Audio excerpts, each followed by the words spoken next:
এক মাসের মধ্যে অসুস্থ থাকি কয়দিন আর সুস্থ থাকি কয়দিন, এটা হিসাব করে না। অসুস্থ যে ছিল খালি এটা খেয়াল রাখে, আছে না নাই?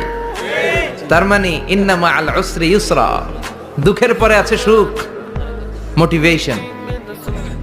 প্রাণটা আবার উদ্বেলিত হয়ে ওঠে, তাই তো আসলে তো দুঃখের পরে সুখ। এজন্য কষ্ট যখন পাবেন, অসুস্থ যখন হবেন, ওইখানেও আনন্দ করবেন, কারণ সামনে আরাম আসতেছে। সুবহানাল্লাহ পড়েন।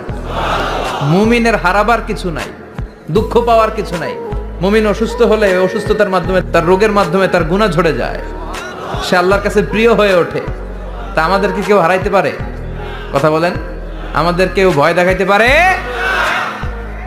মোটিভেশনাল সূরা, সূরাতুল ইনশিরাহ আর সূরাতুদ দুহা। এখানে অনেক হিউজ মোটিভেশন আছে। যারা হতাশ, যাদের জীবন ভাল লাগে না, মরে যেতে মনে চায়, গার্লফ্রেন্ড গালি দিছে, আছে না নাই? আবার বয়ফ্রেন্ড গার্লফ্রেন্ডের গালি দিছে, এ ওড়না পেঁচায়া ফ্যানের মধ্যে ঝুলে আত্মহত্যা করে। কত বড় পাগল, তুই মরলি কেন? গালি দিছে তো কি হয়েছে?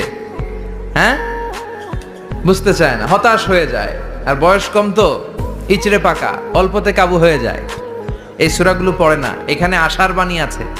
আজকে আমি জানি কথা শোনাবো আপনাদেরকে, শুরুতে আগে সংক্ষেপে বলে দিই। এই সূরার মূল কথা হচ্ছে, মানে সেন্ট্রাল থিম বা সাবজেক্ট ম্যাটার সূরাতুদ দুহার কেন্দ্রীয় আলোচ্য বিষয় হচ্ছে নিরাশ হবেন না, হতাশ হবেন না, হাল ছাড়বেন না, ভরসা রাখবেন কার উপর?